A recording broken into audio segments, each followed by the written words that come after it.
ಅಸ್ಸಲಾಂ ಎಲ್ಲರಿಗೂ ನಮಸ್ಕಾರ. ಇವತ್ತು ವಿಶೇಷ ಅಂದ್ರೆ ನಮ್ಮ ಕರ್ನಾಟಕ ರಕ್ಷಣಾ ವೇದಿಕೆ ಹುಸೇನ್ ಅವರದು ಹುಟ್ಟುಹಬ್ಬದ ಶುಭಾಶಯಗಳು. ಬೆಳಗ್ಗೆಯಿಂದ ಕಾರ್ಯಕ್ರಮಗಳು ಕುಡುಮಲೆ ದೇವಸ್ಥಾನದಿಂದ ಬೆಳಗ್ಗೆ ವಿಶೇಷ ಪೂಜೆ ಇತ್ತು.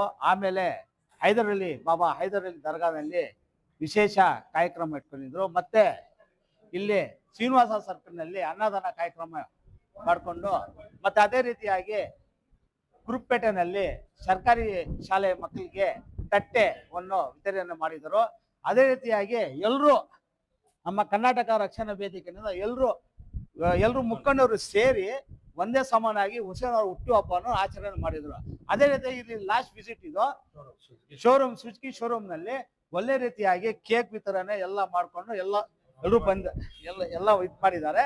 ಅದೇ ರೀತಿಯಾಗಿ ಅವರು 100 ವರ್ಷ ಹುಟ್ಟುಹಬ್ಬವನ್ನು ಆಚರಣೆ ಮಾಡಿಕೊಳ್ಳಲು ನನ್ನ ಒಂದು ವಿನಂತಿಯಾಗಿ ನಾನು ಹೇಳ್ತಾ ಇದ್ದೀನಿ. 2 ಮಾತುಗಳು ಮಾತಾಡಿದ್ರೆ ತುಂಬಾ ಧನ್ಯವಾದಗಳು. ಸುಜುಕಿ ಶೋರೂಮ್ ಮುಳಬಾಗಿಲಲ್ಲಿ ಪ್ರಾರಂಭ ಆಗಿದ್ದು 3ನೇ ವರ್ಷ ಅಲ್ಲ, ಇದು 2ನೇ ವರ್ಷ. ಇಲ್ಲಿ ಪ್ರಾರಂಭೋತ್ಸವಕ್ಕೆ ನನ್ನ ಆಹ್ವಾನ ಕೊಟ್ಟಿದಾಗ ನಾವೆಲ್ಲರ ರಕ್ಷಣಾ ವೇದಿಕೆ ಎಲ್ಲ ಮುಖಂಡರು, ಹಿರಿಯರು, ಕಿರಿಯರು ಎಲ್ಲರೂ ಕೂಡ ಶೋರೂಮ್ ಒಂದು ಪ್ರಾರಂಭೋತ್ಸವದಲ್ಲಿ ಭಾಗಿಯಾದ್ವಿ. ಇದ್ರ ಮಾಲೀಕರು ನಮ್ಮ ರಂಗನಾಥ್ ಸರ್ ಅವರು. ಬ್ರಾಕೆಟ್ ಅಲ್ಲಿ ಪಾಂಡು ಅಂತ ಹಾಕೊಂತೀನಿ, ಅವ್ರು ಪಾಂಡು ಅಂತಾನೆ ನಮ್ಮ ಜಾಸ್ತಿ ಕರೆಯೋದು ಅವ್ರನ್ನೆಲ್ಲ. ಇವತ್ತು ರಂಗನಾಥ್ ಸರ್ ಅವರು ಬರ್ಬೇಕಾಗಿತ್ತು, ಆದ್ರೆ ಬೆಳಗ್ಗೆ ನಿನ್ನೆಯಿಂದ ಇಲ್ಲ ಸರ್, ನೀವು ಶೋರೂಮ್ಗೆ ಪ್ರತಿ ಒಂದು ವರ್ಷನೂ ಕೂಡ ನಮ್ಮ ಶೋರೂಮ್ಗೆ ಹುಟ್ಟುಹಬ್ಬಕ್ಕೆ ಬರಬೇಕು. ಯಾಕಂದ್ರೆ ಶೋರೂಮ್ಗೆ ಪ್ರತಿ ಒಂದು ವರ್ಷನೂ ನಾವು ನಮ್ಮ ಕಡೆಯಿಂದ ಒಂದು 50 ರಿಂದ 70 ಗಾಡಿಗಳು 50 ರಿಂದ 70 ಗಾಡಿಗಳನ್ನ ಒಂದು ಸೆಲ್ ಮಾಡ್ತಾ ಇರ್ತೀವಿ.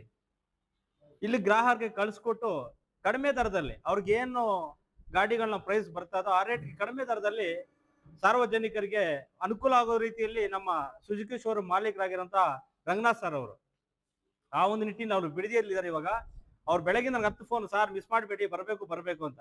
ಆ ಅಭಿಮಾನ ಏನು ನಮ್ದು, ಅವರೇ ನೆಂಟ್ರಲ್ಲ, ನಾವಿನ ಸಂಬಂಧಿಕರಲ್ಲ. 3 ವರ್ಷ ಆಯ್ತು ನನ್ಗೆ ಪರಿಚಯ ಆಗಿ. ಆವತ್ತು 3 ವರ್ಷಗಳಿಂದ ಕೂಡ ಇವತ್ತಿನವರೆಗೂ ಕೂಡ ನಾನು ಅಷ್ಟೇ ಅದೇ ಪ್ರೀತಿ ವಿಶ್ವಾಸ.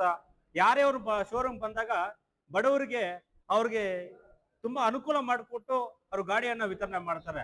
ಆ ಅನುಕೂಲ ಇನ್ನು ಮುಂದಿನ ದಿನಗಳಲ್ಲಿ ಇನ್ನೂ ಸಾರ್ವಜನಿಕರಿಗೆ, ರೈತಾಪಿ ವರ್ಗದವರಿಗೆ, ಕೂಲಿ ಕಾರ್ಮಿಕರಿಗೆ ಎಲ್ಲರಿಗೂ ಕೂಡ ಮಾಡ್ಲಿ ಅಂತ ಸಂದರ್ಭ ಹೇಳ್ತಾ, ಇವತ್ತು ನನ್ನ ಹುಟ್ಟುಹಬ್ಬ ವಿಶೇಷವಾಗಿ ನನ್ನ ಕರೆಸಿ ನನ್ನ ಹುಟ್ಟುಹಬ್ಬ ಸುಜುಕಿ ಶೋರೂಮ್ ಮುಳಬಾಗಿಲು ನಗರದಲ್ಲಿ ಮಾಡಿದ್ದಾರೆ.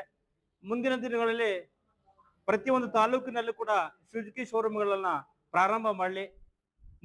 ನಮ್ಮ ಜಿಲ್ಲೆಯಲ್ಲಿ 3 ಸುಜುಕಿ ಶೋರೂಮ್ಗಳನ್ನ ಪ್ರಾರಂಭ ಮಾಡಿದರೆ ಇನ್ನು 3 ತಾಲೂಕುಗಳು ಬಾಕಿ ಇದೆ. ಆ 3 ತಾಲೂಕುಗಳಲ್ಲಿ ಕೂಡ ಪ್ರಾರಂಭ ಮಾಡ್ಲಿ ಅಂತ ಸಂದರ್ಭ ಹೇಳ್ತಾ, ನನ್ನ ಈ ಸುಜುಕಿ ಶೋರೂಮ್ನ ಇಲ್ಲಿ ಕೆಲಸ ಮಾಡಿರುವಂತ ಎಲ್ಲ ಸಿಬ್ಬಂದಿ ವರ್ಗದವರಿಗೆ, ಮಾಲೀಕರಿಗೆ ಎಲ್ಲರಿಗೂ ಕೂಡ ಹೃತ್ಪೂರ್ವಕ ಧನ್ಯವಾದ ಹೇಳ್ತಾ, ಇದರಲ್ಲಿ ವಿಶೇಷವಾಗಿ ನಮ್ಮೆಲ್ಲ ನಗರ ಘಟಕ ಅಧ್ಯಕ್ಷರು ಮಂಜಣ್ಣನವರು, ನಯಾಜಣ್ಣನವರು, ಉಮೇಶ್, ಇದ್ರೀಸು, ನವೀದು, ಜಯರಾಮಣ್ಣ, ಮತ್ತೆ ನಮ್ಮ ರಮತುಲ್ಲಾ, ನಮ್ಮ ಜುಬೇರು, ನಮ್ಮ ಅಶ್ವಾಕ್, ನಮ್ಮ ನವೀದನ ಎಲ್ಲರೂ ಸೇರಿ, ನಮ್ಮ ನವಾಜ್ ಎಲ್ಲರೂ ಸೇರಿ ಇದರಲ್ಲಿ ಕಾರ್ಯಕ್ರಮದಲ್ಲಿ ಭಾಗಿಯಾಗಿ ಇದನ್ನು ಯಶಸ್ವಿ ಮಾಡಿದ್ರೆ, ಇದೇ ರೀತಿ ನಾವೆಲ್ಲರೂ ಕೂಡ ಯಾರಿಗೆ ಬೈಕ್ ಒಂದು ಬೇಕಾದ್ರೂ, ಗಾಡಿ ಬೇಕಾದ್ರೂ ಕೂಡ ಸುಜುಕಿ ಶೋರೂಮ್ಗೆ ಭೇಟಿ ಕೊಟ್ಟು ಇದರಲ್ಲಿ ಕಡಿಮೆ ದರದಲ್ಲಿ ನಿಮ್ಗೆ ಅನುಕೂಲ ಮಾಡಿಕೊಡ್ತಾರೆ ನಮ್ಮ ರಂಗನಾಥ್ ಸರ್ ಒಂದು ಹೇಳ್ತಾ, ನನ್ನ 2 ಮಾತನ್ನು ಮಾತಾಡ್ಲಿಕ್ಕೆ ಅವಕಾಶ ಮಾಡಿಕೊಟ್ಟ. ನಮ್ಮ ಹುಡುಗರಲ್ಲಿ ಮೊನ್ನೆ ಯಾವ್ದೋ ಸಮಸ್ಯೆ ಆಗಿತ್ತು, ಸಮಸ್ಯೆ ಆದಾಗ ನನ್ನ ಕಡೆಯಿಂದ ಒಂದು ಸಹಕಾರ ಬೇಕು ಅಂದ್ರು. ಖುದ್ದಾಗಿ ನಾನೇ ಫೋನ್ ಮಾಡಿ ಅವ್ರನ್ನ ಏನ್ ಬೇಕೋ ಸಮಸ್ಯೆಯನ್ನ ಬಗೆಹರಿಸಿ ಕೊಟ್ಟಿದ್ದೀನಿ. ಯಾಕೆಂದ್ರೆ ಮನುಷ್ಯನ್ ಬೇಕಾಗಿರೋದು ಧೈರ್ಯ ತುಂಬಬೇಕಾಗಿರೋ, ದುಡ್ಡು, ಕಾಸು, ಆಸ್ತಿ, ಅಂತಸ್ತು ಎಲ್ಲವೂ ಕೂಡ ಇರ್ತದೆ, ಹೋಗ್ತದೆ, ಬರ್ತದೆ, ಎಲ್ಲ ಮುಗಿತದೆ. ಆದ್ರೆ ಮನುಷ್ಯನ್ ಬೇಕಾಗಿರೋ ಧೈರ್ಯ, ಆ ಧೈರ್ಯ ಎಲ್ಲೋ ಕರ್ಕೊಂಡು ಹೋಗ್ತದೆ. ಆ ಒಂದು ನಿಟ್ಟಿನಲ್ಲಿ ಇಲ್ಲಿ ಸಮಸ್ಯೆಯಲ್ಲಿ ಏನ್ ಕೆಲಸ ಮಾಡ್ತಾರೆ ಮುಳಬಾಗಿಲಲ್ಲಿ, ಅವ್ರಿಗೆ ಏನೇ ಒಂದು ಹೆಚ್ಚು ಕಡಿಮೆ ಆದ್ರೂ ಕೂಡ ಕರ್ನಾಟಕ ರಕ್ಷಣಾ ವೇದಿಕೆ ನಿಮ್ಮ ಪರವಾಗಿರುತ್ತೆ, ನಿಮ್ಮ ಜೊತೆ ಇರುತ್ತೆ ಅಂತ ಸಂದರ್ಭ ಹೇಳ್ತಾ ನಾನು 2 ಮಾತು ಮುಗಿಸ್ತಾ ಇದ್ದೀನಿ.